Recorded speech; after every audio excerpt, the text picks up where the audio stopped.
Hello and welcome to Weekend Investing Daily Bytes. We're shooting episode 299. I can't believe that we are almost near the third century of these episodes. I think we started somewhere in March or April last year, and we've quickly come to the penultimate episode before 300 on 1st of November.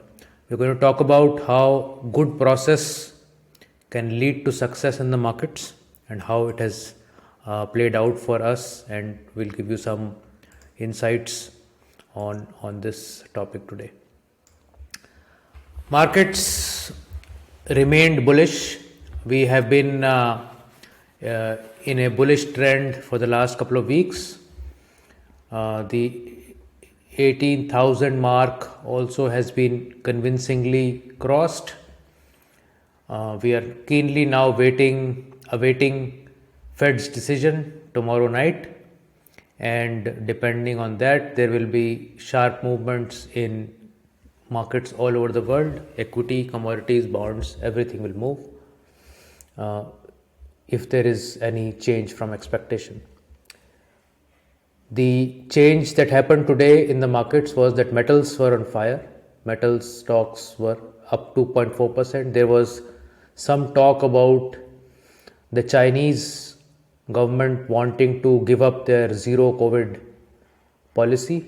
So they may be close to a point where they want to open up rapidly, and that will be a very big trigger for metal stocks amongst others. Pharma continues a good run. Pharma has done well in the last month or so, pretty much in line with most sectors. So at least it is not falling. And over a 3-month period, it is in the top 3 or 4 sectors. In terms of IT stocks, again, we saw IT moved up 1.9%. So it does give me a feeling that IT stocks had bottomed or have bottomed. And Hang Seng Tech Index also took a huge jump today. So it does seem like that the worst may be over for IT for now. Public sector enterprises also up 1.5%. Commodity stocks up 1.2%, and others had minor gains. The only sector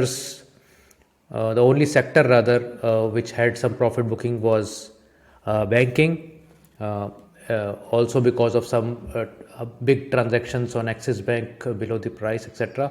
That private banks were below by 0.2%, and PSU banks also correcting by 0.7%.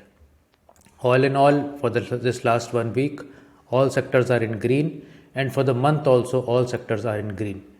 So there cannot be any complaint about such conditions when the entire world is bleeding otherwise. The only hiccup that remains is that small caps are nowhere near their all-time highs.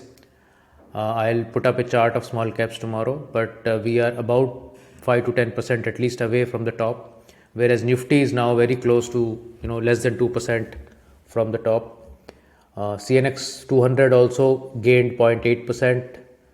Nifty Next 50 gained 1%. Mid and small cap index was a little lagging. NNF 10 in line with Nifty Next 50 gained 1.18%. EverGreen is up 0.8%. India Top 10 also 0.7%, exactly in line with Nifty. And some other strategies gained between 0.25% and 0.5%. But some strategies have been lagging for the last couple of days, MI25 and MI50. Some small caps are seeing some profit taking or exits before their results, or they may have posted some bad results. So in the next rebalance, maybe those stocks will go out. But for now, they have underperformed for this week. And for the heat map for the day, Reliance down 0.77%. Axis Bank, as I said, some block deals happening, minus 3.78%. Bain Capital moving out. Eicher Motors down 1.3%. Maruti doing some profit booking, 0.77% down. But just see the big gainers. Adani Enterprise 6.8% up. Divi's Lab 6.3% up. NTPC up 5%. Sun Pharma, Wipro, JSW Steel up 1.8%. Power Grid up 3%. Grasim up 2%. HCL Tech 1.8%. Infi up 2.3%. TCS 2%. So very good gainers in several of these Nifty stocks. Although, as I said earlier, the breadth of the market still is not as bullish as the Nifty is. Delivery making a U-turn, along with a lot of other IPO stocks. I think the Nykaa results have brushed off on others. Delivery gaining 10% at 378. ITI gaining 8.5% at 115. Sri Renuka on announcement of increase of ethanol price gains 8%. It's been really choppy. In one of our strategies, we exited Sri Renuka and now it is certainly going up. So that's bad luck there. Godfrey Phillips up 7% and Adani Enterprise, as I mentioned, up almost nearly 7%. In terms of losers, Swan Energy down 6.5%. PNB, very poor results, below expectations, down 6%. Timken down 6%. Motherson down 5.5%, and Deepak Fertilizer also down 4.4%. So we are starting the new month with a very nice testimonial from Mr. Ravi Asnani.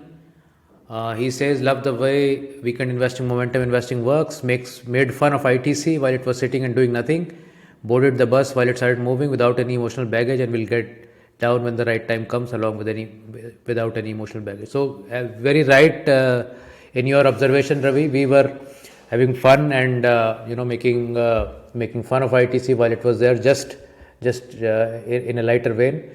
But yes, I mean, we have no emotional baggage as to what we should be buying, when we should be buying, how much we should be buying, because that is all decided by the system.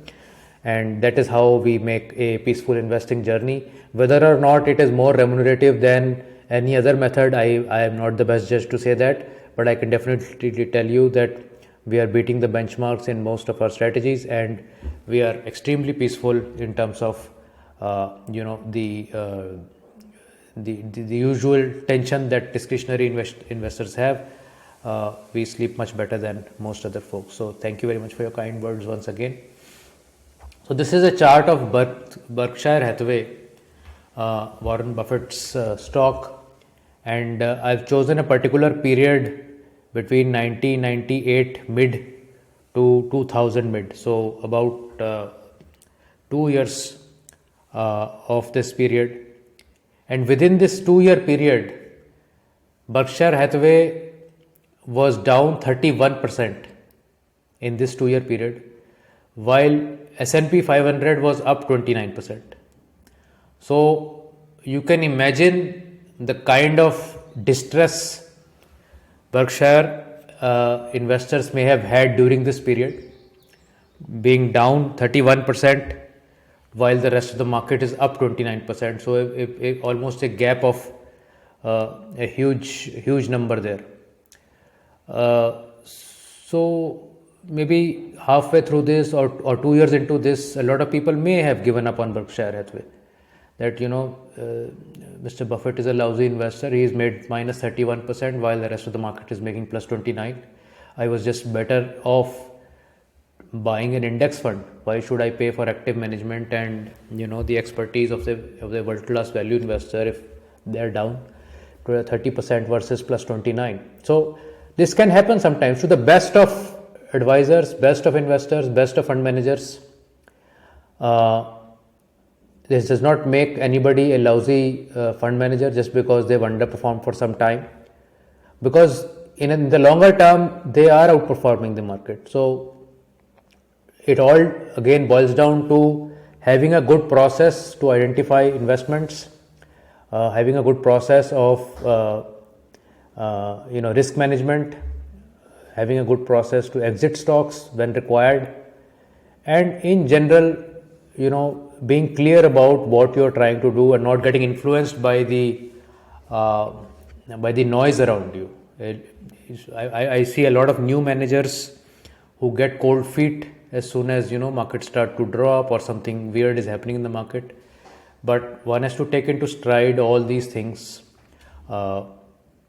once you get experience. So, but the same manager over 20-year period made 671% gains versus 155 for the S&P. So there can be periods of extreme underperformance, like this period also from 2008 till this bottom would have underperformed massively versus the S&P, which did not dip as low. But overall, you can see that especially since the COVID bottom, the Berkshire Hathaway stock has really gone exponential versus the S&P 500. So few years is a short time to judge anybody's performance, but of course even over a very long period, if the fund manager is not working well, then of course there could be some structural issues there. Dhampur Sugar is one anomaly, if I may call, and this is an insight about prices sort of pointing to something else versus the market. So this was pumped up based on the ethanol story, and stock went from 190 beginning of this year to 400, and then it has retraced the entire journey back down, and from the bottom it went from 50 rupees to 400 rupees and down at 200. So it is stock is down 50% from the top. It's underperforming most of the sugar peers. The promoter has been buying, so that has given some kind of a floor to the stock.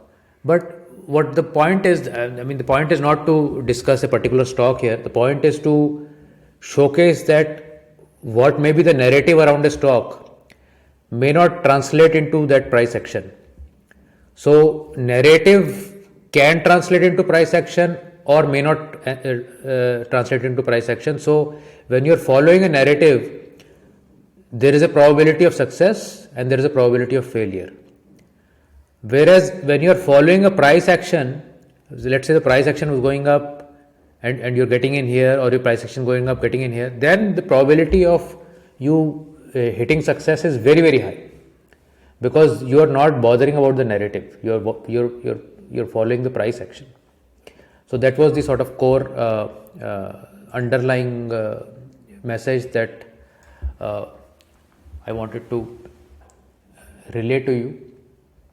And another sort of thought that I wanted to share with you was that after researching and analyzing a stock, and you do a lot of research, you do a lot of peer research and analyze the stock, and you may start to feel that you know a lot more than the others about the value of the stock.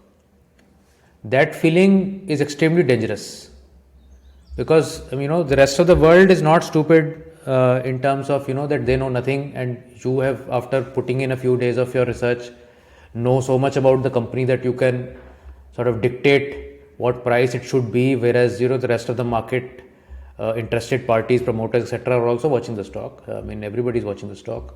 So this feeling that I have discovered something in the stock which others may not know, mostly is misplaced, and that can really cause some people to go in very strong into a stock, or put a lot of position sizing, a lot of huge allocation to the stock, because as you do more and more research, you convince yourself more and more that yes, this is the right stock, yes, this is the right one, yes, I must bet my house on it.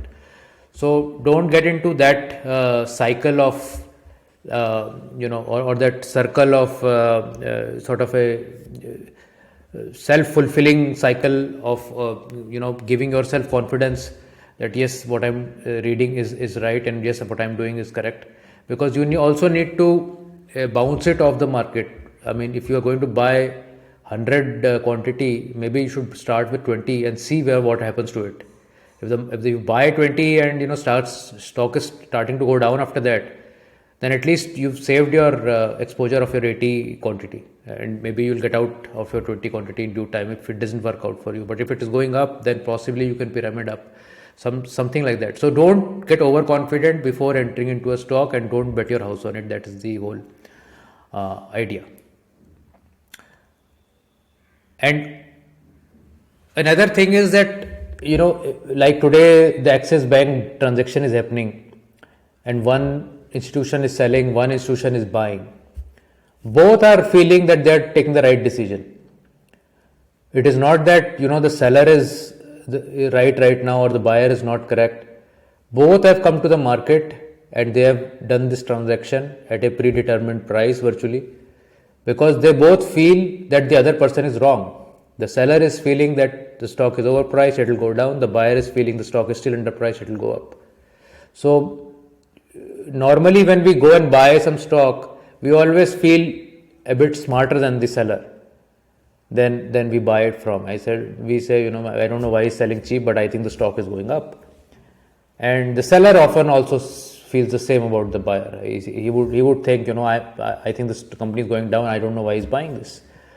So the probability of both being right is about, ballpark similar. I mean, you do 100 trades, you'll get 50 right, 50 wrong, so on and so forth.